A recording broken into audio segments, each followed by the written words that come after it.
우린 지난 2년 반 동안 팬데믹으로 인하여 이전에 경험하지 못한 세상을 경험하고 있습니다. 여전히 코로나 팬데믹은 종식되어 있지 않고 최근에 다시 코로나 감염자가 많이 늘어나고 있는 상황이라고 합니다. 하지만 우리 일상은 빠르게 이전으로 돌아가고 있습니다. 이전의 일상으로 다시 돌아가는 것은 참으로 감사한 일입니다. 하지만 다시 일상으로 돌아가기 전에 우린 지난 2년 반 동안 전 지구촌을 흔들었던 이 코로나 팬데믹이 과연 우리에게 무엇을 남겨주는지, 하나님께서 우리에게 어떤 교훈을 주시는지 다시 한번 우리 생각해보고 정리하는 시간을 가져야 할 것입니다.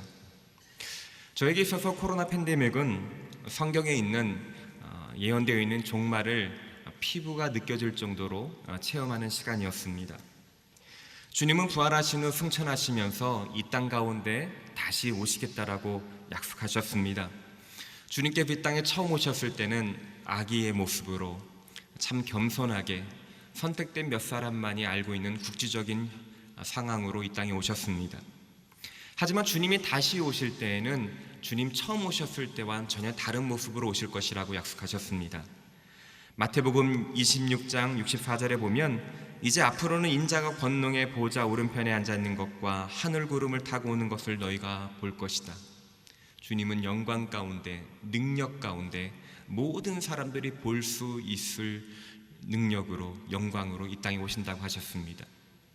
요한계시록 20절에 보면 참으로 내가 속히 올 것이다 라고 약속해 주셨습니다. 이러한 주님이 다시 오실 것을 아멘 주 예수여 어서 오시옵소서라고 고백하면서 기다리는 것이 우리 믿음의 핵심인 것입니다. 그런데 문제는 예수님이 언제 오시는지를 모른다는 것입니다. 주님께서 언제 오시는지 정확한 날짜를 가르쳐주지 않으셨습니다. 마가복음 13장 32절에 보면 그 날짜와 그 시각은 아무도 모른다. 하늘의 천사들도 모르고 아들도 모른다. 오직 아버지만 아신다. 주님이 다시 오실 그 시점은 오직 주님만 아신다고 하나님만 아신다고 하셨습니다. 대신에 하나님께서는 성경을 통하여 주님이 다시 오실 때 어떠한 일들이 일어날지를 말씀해 주셨습니다. 그리고 이러한 현상들이 일어날 때 주님이 다시 오실 시간이 가까이 왔음을 우리는 깨달으라고 권면해 주고 계십니다. 마태복음 24장이나 마가복음 13장, 누가복음 21장에 보면 이 주님이 오실 때쯤에 이 땅 가운데 어떤 일들이 벌어지는지 잘 기록되어 있습니다. 그 가운데 몇 가지 특징적인 것들을 살펴보면 곳곳에서 전쟁과 지진과 기근과 전염병이 생길 것이라고 예언하고 계십니다. 우리 최근에 전쟁의 소식이 많이 들려오고 있습니다. 지진, 기근, 그리고 코로나와 같은 팬데믹, 원숭이 두창이 번져나는 소식을 날마다 이전보다 훨씬 자주 듣고 있는 상황입니다. 이 사회가 불법이 많아지고 사랑이 식어갈 것이라고 예언하고 있습니다. 인간의 사랑 가운데 가장 심오한 사랑은 부모의 사랑입니다.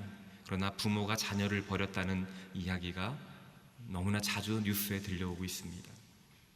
교회와 성도를 핍박하는 일들이 일어날 것이라고 하고 있습니다. 수많은 거짓 예언자들이 일어나서 미혹할 것이라고 기록되어 있습니다. 그런데 저나 많은 사람들이 공통적으로 느끼는 것은 이렇게 예언된 예수님이 오실 그날에 일어날 현상들이 이전보다 더 빈번하게 강도 있게 일어난다는 것을 우리는 알 수 있는 것입니다. 그러면서 주님은 이런 권고를 주시면서 이렇게 우리에게 권면하고 계십니다. 마태복음 24장 32절에서 33절입니다. 우리 함께 읽겠습니다. 시작. 무화과 나무로부터 교훈을 배우라. 그 가지가 연해지고 잎이 돋으면 여름이 가까이 왔음을 알게 된다. 이와 같이 이런 모든 일을 보면 그때가 바로 인자가 문 앞에 가까이 왔음을 알게 될 것이다. 무화과 나뭇잎이 변하는 것을 보고 여름이 오는 것을 알 수 있듯이 이러한 종말의 진상들이 나타날 때 주님이 더 가까이 계시다는 것을 알게 될 것이라고 말합니다. 코로나 팬데믹 기간을 통해서 일어난 일들을 통해서 우리가 다시 한번 얻는 교훈은 주님께서 이전보다 훨씬 문 앞에 가까이 오셨다는 것입니다. 우린 그것을 인식해야 된다는 것입니다. 그렇다면 주님께서 이 땅에 오신다면 어떤 일이 일어날까요? 오늘 본문에서 성경은 주님이 이 땅에 오시는 그날에 땅뿐 아니라 하늘까지도 흔들린다라고 말씀해주고 계십니다. 우리 26절 다시 한번 읽겠습니다. 시작. 그때는 그 음성이 땅을 흔들었지만 이제는 그분이 약속해 말씀하셨습니다. 내가 또 한 번 땅뿐 아니라 하늘까지도 흔들 것이다. 땅과 하늘이 흔들리는 것이 어떠한 것인지를 예시하기 위하여 오늘 히브리서 기자는 출애굽기에 있었던 그 사건을 회상하고 있습니다. 출애굽기 19장을 보면 하나님께서 율법을 수여하시기 위하여 시내산에 강림하셨습니다. 하나님이 임재하실 때 불과 어둠과 폭풍과 나팔 소리가 들리며 산이 진동하였습니다. 그 하나님의 임재 앞에 사람들은 자신의 존재가 흩어지는 경험을 하였고, 그래서 하나님 앞에 두려워서 감히 나아가지도 못했습니다. 하나님이 임재하시자 땅이 흔들렸고, 그 앞에 있는 사람들은 자신의 존재가 가치를 느끼지 못해서 두려움 가운데 벌벌 떨고 모세까지도 벌벌 떨었다고 하는 것이 그 기록입니다. 바로 그때 바로 그 놀라운 사건이 있었지만 그것은 단지 땅만 흔들렸던 사건이라고 말하고 있습니다. 제가 몇 해 전에 동일본 대지진이 있었습니다. 동일본 대지진이 있었을 때 그때 일본에 있었던 한 분과 이야기하는 계기가 있었습니다. 그분이 집에 있을 때 지진이 몰려왔다고 합니다. 그분은 약간 높은 층에 살고 계셨었는데 좌우로 한 1m가 흔들리는 경험을 하였다고 합니다. 이전에 안전하다고 생각하고 있던 자신이 딛고 있던 모든 것이 흔들렸고 매일 살아가는 삶의 토대가 완전히 흔들렸을 때 그는 충격이었고 패닉이 왔고 두려움 가운데 있었다고 합니다. 그래서 그분은 한국으로 들어오기를 결정했다고 그렇게 저에게 말씀하셨습니다. 땅이 흔들리는 경험이죠. 코로나 팬데믹으로 인해서 우리가 예전에 일상으로 여겨졌고 안전하다고 여겨졌던 것들이 시스템들이 무너진 것들을 경험하게 됩니다. 글로벌 공급망이 문제가 생겨서 물가가 상승하게 되고 많은 사람들이 고통 가운데 있습니다.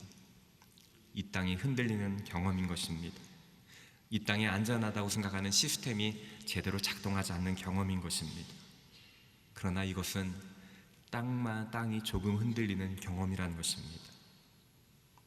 그러나 주님이 다시 오실 때는 땅과 하늘이 흔들릴 것이라고 말씀하고 계십니다.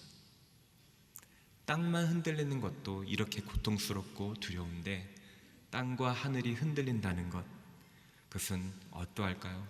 우린 감히 상상도 제대로 가지 않는 상황일 것입니다.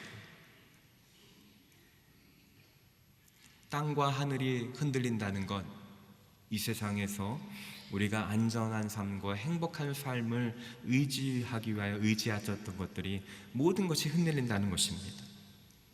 종말에는 이 세상에서 안전하다고 여겨졌던 것들이 더 이상 안전하지 않다는 것입니다. 그래서 이것은 주님의 경고인 것입니다. 오늘 25절에 이렇게 말씀하십니다. 여러분은 말씀하시는 분을 거역하지 않도록 조심하십시오. 만일 땅에서 경고하신 분을 거역한 그들이 피하지 못했다면 하물며 우리가 하늘로부터 경고하시는 분을 배척하고 어찌 피할 수 있겠습니까? 모세의 말에 귀를 기울이지 않고 거절했던 사람이 큰 고통에 빠졌다면 모세보다 훨씬 크신 하나님께서 주신 이 말씀에 귀를 기울이지 않는다면 우리가 그때 당한 고통보다 더 큰 고통에 당하는 것은 분명하다는 것입니다. 우리가 코로나로 인해 땅이 흔들리는, 우리 삶이 흔들리는 경험할 때 우리는 하나님의 경고에 귀를 기울여야 하는 것입니다. 그러나 하나님께서 이 땅을 이렇게 땅과 하늘을 흔드는 것은 온전하게 경고만을 위한 것은 아닙니다. 이것은 믿는 우리에게는 다른 한편으로는 축복이기도 한다는 것입니다. 우리가 상상할 수 없을 정도로 이 땅과 하늘이 흔들린다고 하였는데, 하나님께서 그 흔들리는 목적에 대하여 오늘 27절에 말씀해 주고 계십니다. 우리 27절 같이 한번 읽겠습니다. 시작. 이 또 한 번이라 함은 흔들리지 않은 것들을 남겨두려고 흔들리는 것들 곧 피조물을 제거해 버리시려는 것을 뜻합니다. 하나님께서 땅과 하늘을 흔드시는 이유는 영원한 것들을 남겨두기 위한 것이라는 것입니다. 영원하지 않은 것들을 제거하기 위한 것이라는 것입니다. 요한계시록 21장과 베드로서 3장을 보면 하나님께서 이 땅에 흔들린 것들을 제거하신 후에 새 하늘과 새 땅이 임할 것이라고 약속해 주고 계십니다. 우리 베드로서 3장 12절과 13절 같이 한번 읽어보겠습니다. 시작. 하나님의 날이 임하기를 바라보고 간절히 사모하라. 그날에 하늘이 불에 타서 풀어지고 물질이 뜨거운 불에 녹아지려니와 우리는 그의 약속대로 의가 있는 곳인 새 하늘과 새 땅을 바라보도다. 새 하늘과 새 땅은 하늘과 땅이 흔든 다음에 이 땅에 있는 모든 것들이 영원하지 않은 것들이 제거된 후에 그 위에 이루어진다라고 약속해 주고 계십니다. 바로 영원한 것에 맞지 않는 것들을 제거하시는 것이죠. 그리고 그 진동하지 않은 하나님 나라 새하늘과 새 땅이 주어지고 그것은 믿지 않는 우리들에게 선물로 주는 것입니다. 자녀들에게 새하늘과 새 땅을 주시는 것이죠. 그리스도인들에게 영원히 진동치 않는 하나님 나라가 이 땅에 있는 모든 세상에 있는 것들이 흔들린 다음에 주어지고 그것이 구체적으로 나타난다는 것입니다. 그래서 이것이 믿는 사람들에게는 축복이라는 것입니다. 숨막히는 우리 감히 짐작할 수 없는 땅과 하늘이 흔들린 후에 새 하늘과 새 땅이 믿는 우리에게 축복으로 주어지기 때문에 그래서 사도 바드로는 하나님 날이 임하기를 바라보고 간절히 사모하라고 우리에게 권면하고 있는 것입니다. 우리는 이 땅에서 삶이 흔들릴 때마다 이 말씀을 기억해야 될 것입니다. 코로나로 인해서 우리의 삶이 많이 흔들렸다면 더 흔들릴수록 사도 베드로가 권면했던 하나님 나라 임하기를 더 간절히 사모해야 할 것입니다. 바로 그날에 하나님이 약속하신 영광스러운 영원한 하나님 나라가 저희에게 구체적으로 선물로 주어지기 때문이라는 것입니다. 그래서 코로나를 지나면서 이 땅이 흔들리면서 우리는 더 흔들리지 않은 나라를 사모해야 된다는 것입니다.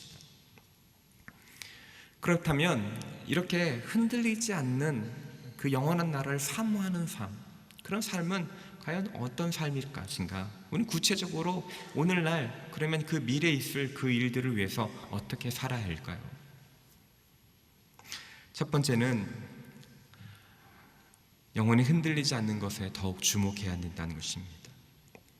우리가 이 세상 살아갈 때 세상은 안전하고 행복한 삶을 위하여 더 소유해야 된다고 우리를 가르치고 또 그쪽으로 몰아가고 있습니다.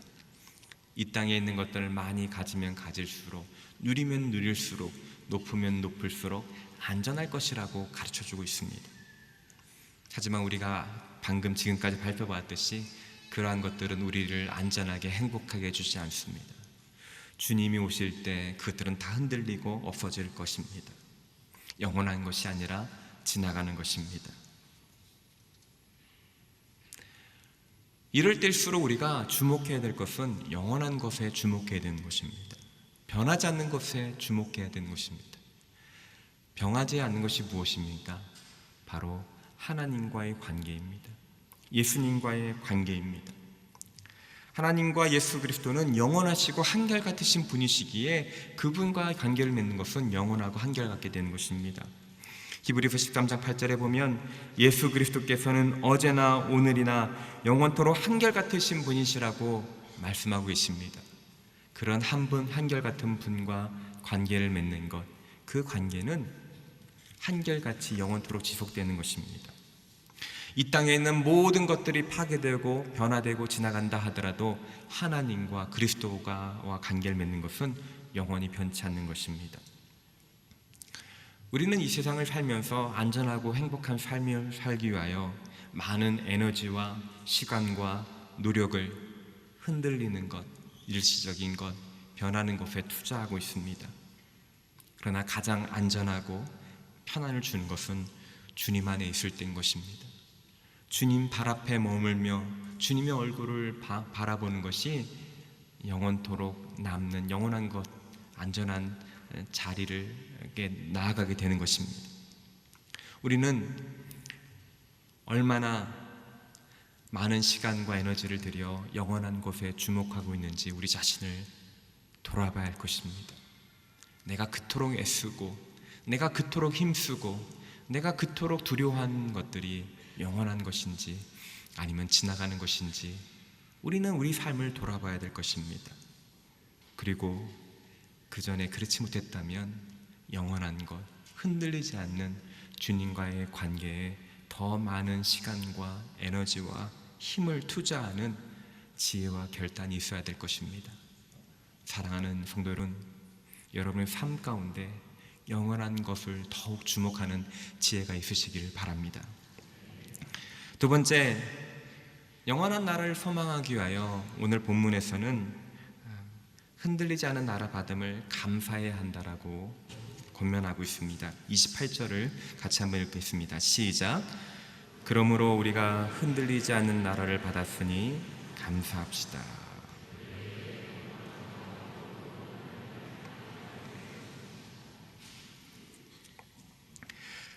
감사는 하나님과 올바른 관계를 맺는데 큰 도움을 주는 역할을 합니다. 우리는 이 세상에서 음식과 돈과 재산과 명예, 이런 인생의 많은 것들에서 유익과 기쁨을 찾습니다. 그런데 하지만 이런 것들이 삶의 목적이 되는 순간 그것은 우리의 우상이 되고 하나님의 자리를 빼앗게 되는 것입니다. 하지만 이 땅에서 누리는 것들을 소유하는 것들에 대해서 우리가 진정으로 하나님께 감사하게 된다면 그것들은 더 이상 우리에게 우상이 되지 않는 것입니다. 이것은 다 하나님께 베풀어 주신 은혜이기 때문입니다. 그래서 우리가 누리고 있는 삶에 대해서 진정으로 감사할 때 이 땅에 유한한 것들은 영원한 것들, 영원과 연결되는 것입니다. 하나님과 올바른 관계로 나아가게 도와주는 것입니다. 이처럼 이 땅의 유한한 것들에 대하여 진정으로 감사할 때 그것이 우리를 영원으로 연결해 시켜준다면 오늘 본문에서 말했던 것처럼 흔들리지 않은 나라를 받았다는 것, 전혀 없어지지 않고 영원한 것을 받았다는 것은 우리는 당연하게 감사해야 될 것입니다. 누가복음 17장 20절 21절에 보면 하나님 나라는 우리 안에서 시작된다고 하였습니다. 우리가 예수님을 구주로 고백하고 예수님과 관계를 맺기 시작할 때 우리 안에서 보이지 않지만 영원한 하나님 나라가 시작된다라고 하셨습니다. 이 하나님 나라는 눈에 보이는 모습으로 시작되지 않습니다. 그러나 주님이 이 땅에 오시고 이 땅과 하늘이 흔들릴 그때 하나님 나라는 모든 사람들이 볼 수 있도록 실제가 될 것입니다. 온전하게 이루어질 것입니다. 아무도 부인할 수 없는 영광스러운 나라를 우리 보게 될 것입니다. 근데 이 나라는 우리가 노력으로 받은 것이 아니라 우리가 예수님을 믿음으로 전적인 은혜로 받은 것입니다. 그러니 감사할 수밖에 없는 것입니다. 우리가 흔들린 것이 아니라 주님께서 십자가에서 흔들리심을 당하심으로 말미암아 우리에게 주신 나라입니다. 그러니 우리는 감사할 수밖에 없는 것입니다. 톰 라이트라는 오늘날 가장 권위 있는 신학자 중에 한 분이 계십니다. 그분이 감사에 대해서 이렇게 글을 쓰셨습니다. 감사는 제사제도 전체가 결코 도달할 수 없는 곳에 도달하는 가장 심오하고 가장 진실한 형태의 예배이다. 당신이 살아계신 하나님 앞에 절하고 그분이 행하신 일과 그분이 행하실 일에 대해 마음속 밑바닥으로부터 우러나와 하나님께 감사할 때 당신은 성전의 제사장이 되어 가장 순결하고 가장 흠없는 희생 제사를 드리는 것 같다. 감사는 우리 하나님께 드릴 수 있는 최고의 예배라는 것입니다. 주님 다시 오실 그날을 사모하는 사람들은 날마다 감사하는 삶을 드려야 되는 것입니다. 이 땅에서 이미 허락하신 물질에 대하여, 시간에 대하여 많은 것들에 감사할 때 그것들이 더 이상 우리에게 우상이 되지 않고 하나님과 영원한 관계로 연결되는 것입니다. 하나님께서 우리가 예수 그리스도를 구주로 고백하였을 때 이미 하나님 나라가 시작되었고, 주님 오실 그때 영광스러운 하나님 나라를 유업으로 받게 될 것이니 우리는 감사해야 하는 것입니다. 감사가 주님 오심을 기다리는 자의 모습이라는 것입니다. 여러분의 삶 가운데 이런 감사가 넘쳐나기를 주님의 이름으로 축원합니다. 세 번째로, 흔들리지 않은 나를 소망하는 사람은 두려움으로 하나님을 합당하게 섬겨야 한다라고 말하고 있습니다. 28절 하반절에 보면 경건함과 두려움으로 하나님을 합당하게 섬깁시다라고 권면하고 있습니다. 그러면서 그 29절 뒤에 그 이유를 이렇게 설명합니다. 우리 29절 같이 한번 읽어보겠습니다. 시작. 우리 하나님께서는 태워 없애는 불이시기 때문입니다. 경건함과 두려움으로 하나님을 합당하게 섬기시다. 이 말은 하나님을 경외하고 그분을 더 존중히 여겨야 됩니다. 하라는 뜻입니다. 하나님께 올려드려야 될 예배와 경배를 마땅히 올려드려야 된다는 것입니다. 왜냐하면 하나님은 태워 없애시는 불, 우리 개역개정에 소멸하시는 불이시기 때문입니다. 태워 없애시는 불은 신명기 4장 24절에 있는 말씀을 인용한 것입니다. 신명기 24장에 보면 하나님께서는 우상 숭배를 경배하고 있습니다. 그러면서 하나님은 태우시는 불이시요 질투하신 하나님이시라고 하였습니다. 하나님이 아닌 다른 곳에서 우리 안정감과 중요감과 만족을 얻으려고 했다면 그런 모든 시도들이 하나님 앞에 갔을 때 그것이 다 불태워질 것이라는 것입니다. 우리 안에는 작은 죄도 하나님 앞에 갔을 때 다 드러나고 태워지며 그 모든 작은 죄도 심판하신 하나님이시라는 뜻입니다. 하나님 우리 모든 죄악을 태우시고 정결케 하시며 우리의 헛된 죄악들을 드러내시는 분이십니다. 그래서 결국 하나님을 합당하게 섬기라는 것은 하나님이 심판자이시며 정결케 하시는 분이심을 기억하고 그 두려움 가운데 하나님 앞에 내 삶이 있음을 고백함으로 살라는 뜻인 것입니다. 그러면서 이렇게 하나님을 경외하고 하나님을 합당하게 섬기며 사는 모습에 대해서 히브리서 기자는 오늘 본문 바로 뒤 13장에 그 삶의 모습이 어떤 모습인지 구체적으로 기록해 주고 있습니다. 우리가 함께 본문을 읽지 않았지만 13장 1절에 보면 형제 사랑하기를 지속하십시오라고 말합니다. 형제, 공동체에 속한 지체를 지속적으로 사랑하는 권면입니다. 2절에 보면 나그네 대접하기를 소홀하지 마십시오라고 합니다. 열린 마음으로 상대방을 환대하라는 뜻입니다. 여러분의 3절에 보면 여러분은 자신의 함께 갇혀있는 것처럼 감옥에 갇힌 사람들을 기억하십시오. 고통 가운데 있는 사람들을 기억하고 그들에게 긍휼을 베풀라는 명령입니다. 4절에 보면 모든 사람은 결혼을 귀하게 여기고 잠자리를 더럽히지 마십시오. 순결한 삶을 살라고 권면하고 있는 것입니다. 5절에 보면 돈을 사랑하며 살지 말고 지금 갖고 있는 것으로 만족하십시오. 주께서는 친히 내가 결코 너를 떠나지 않겠고 결코 버리지 않을 것이라고 말씀하셨습니다.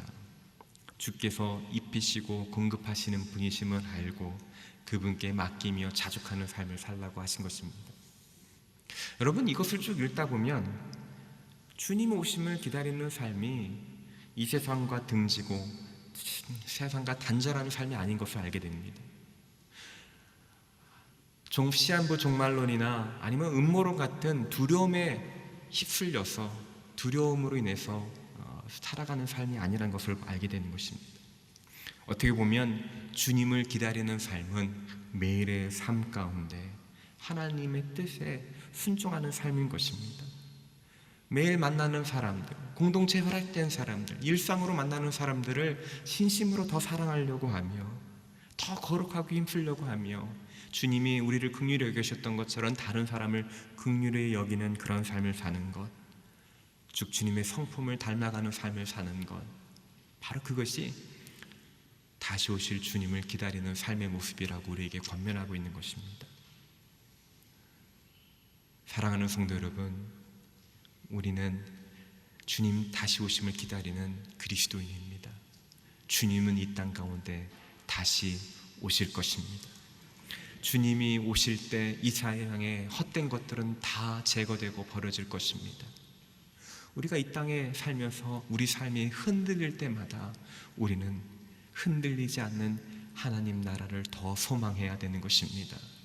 우리 삶 가운데 영원한 나라를 소망하며 더 영원한 것에 주목하며 주님께 감사함으로 나의 삶 가운데 주님의 성품이 이루어지기를 소망하는 삶, 바로 그러한 삶이 흔들리지 않는 나라를 소망하는 삶의 모습인 것입니다.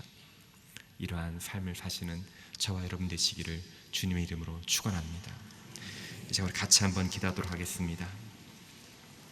이 시간 우리 같이 한번 기도할 때, 하나님, 이 땅에 흔들릴 때마다 영원한 나라를 바라보는 믿음을 허락하여 주시옵소서.